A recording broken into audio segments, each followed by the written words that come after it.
After advancing a measure to abolish their police departments, Minneapolis council members are now sending thousands of taxpayer dollars per day to hire their own private security. You believe this? In fact, Fox News is confirming the city has spent $63,000 in just the past 3 weeks. Our next guest is a former police officer of 23 years and has a message for the defund police movement. Joining me now is Republican Congressman Pete Stauber, former police officer, as I mentioned. Congressman, what is your message for the defund police? Which is happening?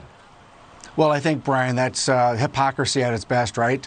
City council votes to abolish the police department and then hires taxpayer-funded private security to protect them. What about the families and children in the city of Minneapolis that need that protection?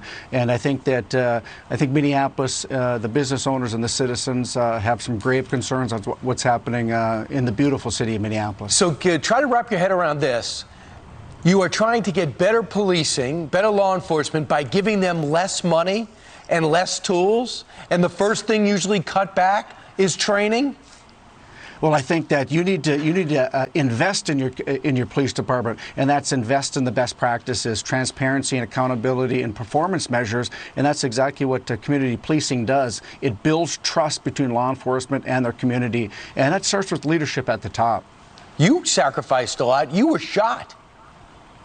I was shot off duty in '95, and then another gun incident where a criminal pulled the trigger while the gun was pointed at me, and it malfunctioned. And I was literally fighting for my life. And that's something that sticks with you, but you're still into service, obviously, as serving as congressman. You know, they did an estimate since the George Floyd killing. The 20 largest metropolitan areas have suffered $400 million from rioting and looting. So what do we learn from this? Where do we go from here?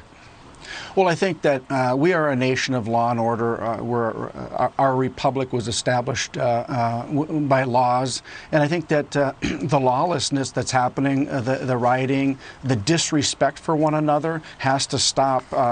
Mob rule does not take over this country. And I think that's a dangerous precedent. And there's a lot of people standing up to that. We have the ability in this country to look forward and look at the prosperity and the freedoms and the opportunities that this country can afford all of us. And I think that's what we need to strive for. Exactly, because the lawlessness is not getting on anywhere, but it might give everyone an idea of what's going to be happening unless we reverse it. You know this, Congressman Pete Stauber. Hopefully people will be listening to you. Thanks so much. Thanks, Brian. Have a wonderful day.